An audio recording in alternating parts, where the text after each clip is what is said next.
അസ്സലാമു അലൈക്കും വറഹ്മത്തുള്ളാഹി വബറകാതുഹു. അൽഹംദുലില്ലാഹ് വസ്സലാത്തു വസ്സലാമു അലാ റസൂലില്ലാഹ് വഅലാ ആലിഹി വഅസ്ഹാബിഹി വമൻവാല. സ്നേഹമുള്ള സഹോദരന്മാരെ, സഹോദരികളെ, ശിരൂരിലെ ദുരന്തവും മലയാളിയായ ട്രക്ക് ഡ്രൈവർ അർജുനൻ്റെ ദേഹവിയോഗവുമൊക്കെ നമ്മുടെ നാട്ടിൽ വളരെ വാർത്തയായ ഒരു സംഭവമാണ്. അതേപോലെ തന്നെ 72 ദിവസങ്ങൾക്ക് ശേഷം അർജുൻ എന്ന ആ ലോറി ഡ്രൈവറുടെ മൃതദേഹം കണ്ടെടുക്കുവാൻ സാധിക്കുകയും അതിൻ്റെ പിന്നിൽ നിരന്തരം ഒരു ജ്യേഷ്ഠ സഹോദരനെ പോലെ നിന്നുകൊണ്ട് അതിനുവേണ്ടി ആത്മാർത്ഥമായി പ്രയത്നിച്ച ലോറി ഉടമ മനാഫിനെക്കുറിച്ചും വാർത്താമാധ്യമങ്ങളിലൂടെ നമ്മൾ പലതും കാണുകയും കേൾക്കുകയും ചെയ്തു. എല്ലാവരും വളരെ സ്നേഹത്തോടെ, കരുതലോടെ നമ്മുടെ നാടിൻ്റെ ഐക്യത്തിൻ്റെയും സഹിഷ്ണുതയുടെയും പരസ്പരമുള്ള കരുതലിൻ്റെയുമൊക്കെ അടയാളമായി കണ്ട് അത് പ്രചരിപ്പിക്കുകയും പറയുകയും ചെയ്യുന്നതിനിടയിലാണ് ഇപ്പോൾ നമ്മൾ കേട്ടുകൊണ്ടിരിക്കുന്ന പുതിയ ചില ട്വിസ്റ്റുകൾ കാണുന്നത്. ആ സന്ദർഭത്തിൽ നമ്മൾ തിരിച്ചറിയേണ്ട സംഗതി, അവരുടെ ആരോപണങ്ങൾക്കും പ്രത്യാരോപണങ്ങൾക്കും മറുപടികൾക്കുമൊക്കെ അപ്പുറത്ത് ആരുടെയും പക്ഷം ചേരാതെ, ആ വിഷയത്തിൽ പ്രത്യേകിച്ച് ഇടപെടാതെ, എന്നാൽ അതിൻ്റെ പശ്ചാത്തലത്തിൽ നമ്മൾ മനസ്സിലാക്കേണ്ട ചില സംഗതികളുണ്ട്.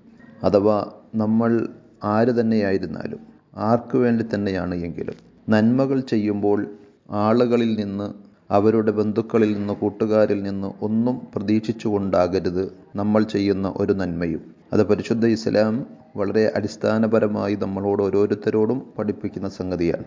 76-ാം അധ്യായം വിശുദ്ധ ഖുർആനിലെ സൂറത്തുൽ ഇൻസാൻ, അതിലെ ആദ്യ ഭാഗത്ത് 8-9 വചനങ്ങളിൽ സ്വർഗാവകാശികളായ സത്യവിശ്വാസികളുടെ ചില ഗുണങ്ങൾ പറയുന്ന കൂട്ടത്തിൽ അള്ളാഹു പ്രത്യേകം എടുത്തു പറയുന്നുണ്ട്. വയുത്ഇമൂന ത്വആമ അലാ ഹുബ്ബിഹി മിസ്കീനൻ വയതീമൻ വഅസീറ. ഭക്ഷണത്തോട് അതിയായ താല്പര്യമുണ്ടായിരിക്കെ തന്നെ അവർ സാധുക്കളും ബന്ധനസ്ഥരുമായ പാവപ്പെട്ട ആളുകൾക്ക് അത് തിന്നാൻ കൊടുക്കും. പക്ഷേ ആ പ്രയാസങ്ങളിൽ അവരെ ചേർത്ത് നിർത്തി അവർക്ക് ഭക്ഷണം കൊടുക്കുന്നതിലൂടെ അവർ അവരിൽ നിന്ന് ഒന്നും പ്രതീക്ഷിക്കുന്നില്ല. ഇന്നമാ നുത്ഇമുക്കും ലിവജ്ഹില്ല, അള്ളാഹുവിൻ്റെ പ്രീതിയും പ്രതിഫലവും മാത്രമാണ് ഞങ്ങൾ നിങ്ങൾക്ക് ഭക്ഷണം നൽകുന്നതിലൂടെ ഉദ്ദേശിക്കുന്നത്, ആഗ്രഹിക്കുന്നത്. ലാ നുരീദു മിൻകും ജസാഅൻ വലാ ശുക്കൂറ, നിങ്ങളിൽ നിന്ന് പ്രത്യുപകാരമോ പ്രതിഫലമോ ഒരു ഭംഗിവാക്ക് പോലും ഞങ്ങൾ ഉദ്ദേശിക്കുന്നില്ല എന്ന് അവർ പറയുന്നത് പ്രത്യേകം ഖുർആൻ ഓർമ്മിപ്പിക്കുന്നുണ്ട്. അതേപോലെ 74-ാം അധ്യായം സൂറത്തുൽ മുദ്ദസിറിലെ ആദ്യ ഭാഗത്ത് 6-ാമത്തെ ആയത്തിൽ അള്ളാഹു പറഞ്ഞു, വലാ തംനുൻ തസ്തക്സിർ, അധികം ആഗ്രഹിച്ചുകൊണ്ട് അല്ലെങ്കിൽ പ്രത്യുപകാരം പ്രതീക്ഷിച്ചുകൊണ്ട് നിങ്ങൾ നന്മ ചെയ്യരുത്. ആ ആയത്തിനെ വിശദീകരിക്കുമ്പോൾ അല്ലാമ അബ്ദുറഹ്മാൻ ബിൻ നാസിർ സഅദി റഹ്മത്തുള്ളാഹി അലൈഹി രേഖപ്പെടുത്തുന്നു, ഐ ലാ തംനുൻ അലന്നാസി ബിമാ അസ്ദൈത ഇലൈഹിം മിനൻ നിഅമിദ് ദീനിയ്യ വദ്ദുനിയവിയ്യ, ഭൗതികമോ ആത്മീയമോ ആയ, മതപരമോ ആയ ഏതെങ്കിലും ഉപകാരങ്ങൾ, നന്മകൾ നീ ആളുകൾക്ക് ചെയ്തു കൊടുത്തിട്ട് അത് എടുത്ത് പറയുന്ന അവസ്ഥയുണ്ടാകരുത്. ഫതതകസ്സർ ബിതിൽകൽ മിന്ന, നീ ചെയ്തു കൊടുത്ത ആ ദാക്ഷിണ്യത്തിന്, ആ ഉപകാരത്തിന് പ്രത്യുപകാരമായി പലതും പ്രതീക്ഷിച്ചുകൊണ്ട് അങ്ങനെ ചെയ്യരുത്. വതറാ ലക്കൽ ഫദ്ല അലൈഹിം ബി ഇഹ്സാനിക്കൽ മിന്ന, നീ അവർക്ക് നന്മ ചെയ്തു എന്നത് അവരെക്കാൾ നിനക്കുള്ള ഒരു മേന്മയായി, നിന്റെ ഒരു മികവായി നീ പരിഗണിക്കുകയും ചെയ്യേണ്ടതില്ല. ബൽ അഹ്സിൻ ഇലന്നാസി മഹ്മ അംകനക്, നിനക്ക് സാധിക്കുന്നത്ര സന്ദർഭങ്ങളും സാഹചര്യങ്ങളും ഒക്കെ അനുസരിച്ച് ആളുകൾക്ക് നന്മ ചെയ്തുകൊണ്ടേയിരിക്കണം. വൻസ ഇൻദഹും ഇഹ്സാനക്, നീ അവർക്ക് ചെയ്തു കൊടുത്ത എല്ലാ നന്മകളെയും നീ മറന്നു കളയുകയും വേണം.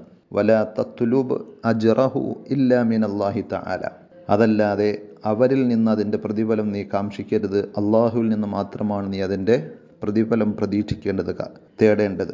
വജ്അൽ മൻ അഹ്സൻത ഇലൈഹി വഗൈറഹു അലാ ഹദ്ദിൻ സവാ, നീ നന്മ ചെയ്തവരെയും അല്ലാത്തവരെയും ഒരുപോലെ കാണാൻ നിനക്ക് സാധിക്കണം. അത് പ്രത്യേകം ശ്രദ്ധിക്കേണ്ട സംഗതിയാണ്. അതേപോലെ തന്നെ പരലോകത്തിൻ്റെ സത്യത നമുക്ക് ബോധ്യപ്പെടുകയാണ്. പരലോകം എന്നൊരു സംവിധാനമില്ലെങ്കിൽ, അതിൽ വിശ്വാസമില്ലാത്ത ആളുകൾക്ക് എങ്ങനെയാണ് നന്മകൾ ചെയ്യുവാൻ സാധിക്കുക? നന്മകൾ സ്വീകരിക്കുകയും അനുഭവിക്കുകയും ചെയ്യുന്നവർ പോലും എതിർസാക്ഷികളായി ആക്ഷേപിച്ചു വരുന്ന സാഹചര്യങ്ങൾ ഉണ്ടായേക്കാം. അത്തരം സന്ദർഭങ്ങളിൽ അവരെയല്ല നമ്മൾ ലക്ഷ്യമാക്കിയത്, പടച്ചവനെയും പരലോകത്തെയുമാണ് എന്ന് തിരിച്ചറിയുമ്പോൾ വിശ്വാസിക്ക് വേദനിക്കാനില്ല. അള്ളാഹു നമ്മെ ശരിയായ മാർഗത്തിലൂടെ സഞ്ചരിക്കാൻ അനുഗ്രഹിക്കുമാറാകട്ടെ. അസ്സലാമു അലൈക്കും വറഹ്മത്തുള്ളാഹി. വിസ്ഡം ഇസ്ലാമിക് ഓർഗനൈസേഷൻ അവതരിപ്പിക്കുന്ന നേർവഴി. എല്ലാ ദിവസവും ഏതാനും മിനിറ്റുകൾ സാമൂഹിക, വൈയക്തിക, കുടുംബരംഗങ്ങളെ വിശകലന വിധേയമാക്കുന്നു. അറിയുക, അറിയിക്കുക. നേർവഴി. Peace Radio. Tune to reality.